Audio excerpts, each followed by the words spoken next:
This presentation is going to provide you with an overview of how to write a proper business letter using a full body format. At the conclusion of the presentation, we're going to be able to apply the pyramid method to business correspondence. We'll be able to identify the reader and purpose for our correspondence and the parts of a business letter, and we should be able to apply that knowledge towards our writing. Lots of people say that I don't really need to write a letter anymore. And in some cases, this is true. We are doing a lot more correspondence through email, and there's far fewer letters being sent. However, there's still opportunities that it's really important to actually send a written letter.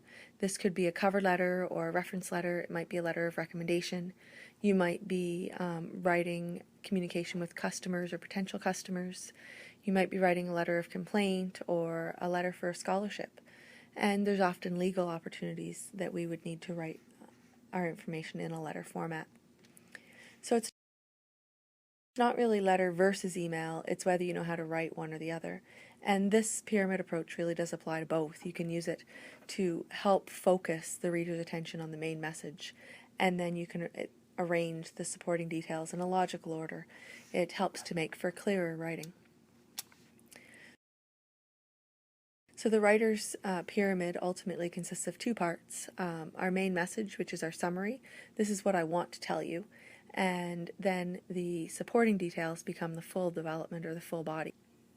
When you're thinking about your main message, you really need to identify why you're writing the letter, who's going to read it, and what you want the reader to know or do as a result of receiving your letter. Before writing, we want to identify the main message and consider the audience or the person or people that we're communicating with, the purpose and the reason that we're communicating with someone, and then we need to know what we want the reader to do.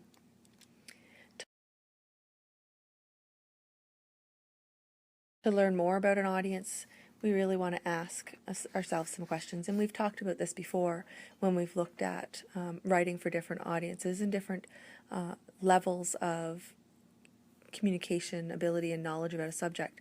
So we might be writing for very much a layperson audience who knows nothing about our subject, or we might be writing for a very technical audience or an expert audience who really understands our subject in a lot of great detail. And who we're writing for and their age and their background and professional position and all of those things are going to influence how we write and what we write.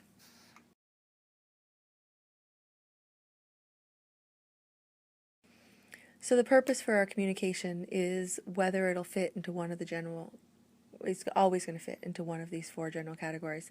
It could be that we're writing to inform someone of something that's happened or something that has been done. We might be writing to express ideas or to persuade someone to buy something or to sell a product. Or we might be writing to explain something. And all of these reasons will help you determine what type of information you really need to put into your writing.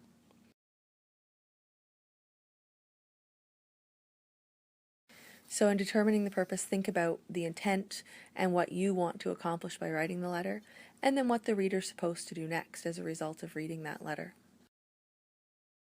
So if we sort of take that writer's pyramid and expand it out a bit further, we have our summary or our main message followed by our background and our facts and then our outcome.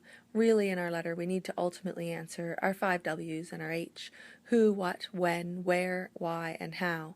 And our summary provides that main message, followed by some background information that's important for understanding any additional supporting details, and then that very last paragraph is going to be, this is what I want to happen as a result of this.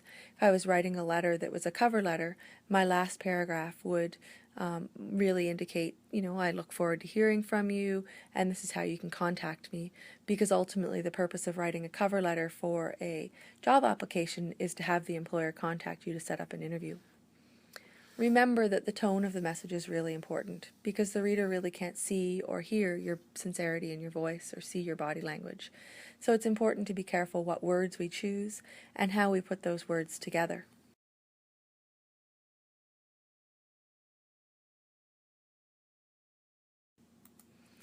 We can have something that really is very negative and very condescending and really is going to leave a bad taste in our mouth if we were to be Mr. Smith receiving this letter.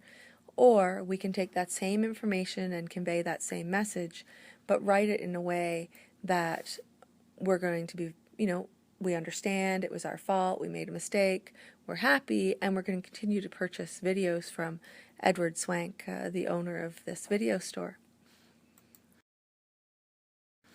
So all of our business letters are going to have the same parts in every single letter. We're going to follow the same format. Your letter is going to be left justified, and we're going to use full block style. And this particular example shown on the screen uses a piece of letterhead. And so it is a little bit fancier than a standard letter might be, but often business letters are written on business letterhead. If you're not writing on a business letterhead, you're always going to start with your address of your company or your personal address in the top left corner. You're going to skip a line, followed by the date, skip 2 lines, followed by the inside address, and this is the address of the person you're sending the letter to. You skip a line, and then you're going to have your greeting or salutation, for example, "Dear Mr. Wilson." Then we're going to have a line skip between each paragraph and end with a closing, leave 2 spaces to allow space to sign, and then finish up with your signature. So just some tips for laying this out. Remember, your date should always be written out. Be careful of your spacing. There should be a line space before and after the date, and we want to leave 3 lines between the closing and your name, and this is for you to sign that space. We want to use proper paragraphs. Everything should be left justified, and your body of your letter should be single-spaced.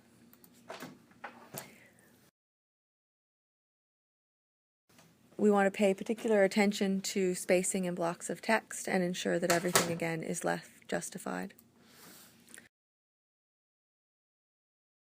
So this is an example of a really poorly written letter.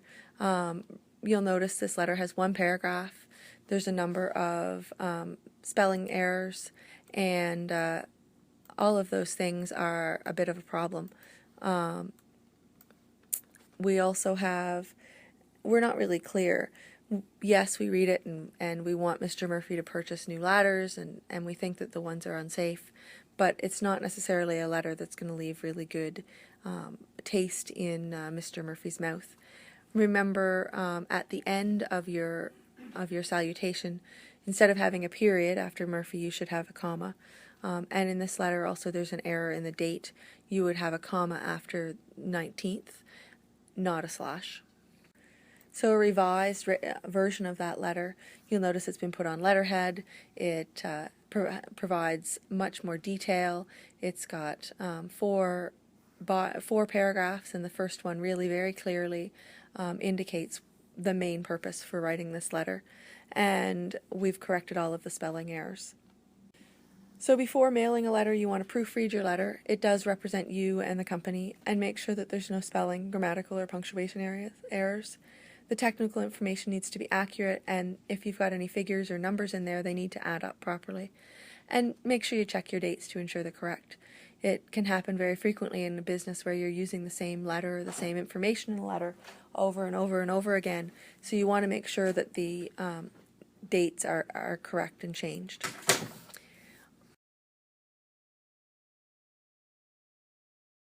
Sometimes reading our work out loud and hearing what your letter says can help us find mistakes in our writing. Always check our address for proper capitalization and check the spacing between your address and your date. Make sure the date is written out in full to avoid any potential for misunderstanding. And read your letter and really ask yourself, are my letters really long and overly complicated, or maybe they're really short and stubby, and do I need to make some revisions to how I've written my sentences and my paragraphs? And use spell check, but make sure you use your eyes too.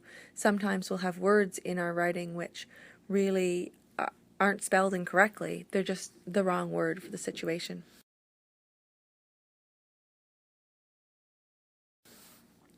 So ultimately, practice makes perfect. And so your writing assignment for this section is that you'll be asked to prepare 2 business letters to submit for grading. And these can be prepared using Microsoft Word or Google Drive. If you are using Microsoft Word, you'll find that there are a number of templates there to help you in your writing. And if you're using Google Documents, make sure you give me permission to edit when submitting your link. If you have any questions, make sure you give me a call or send me an email. Thanks.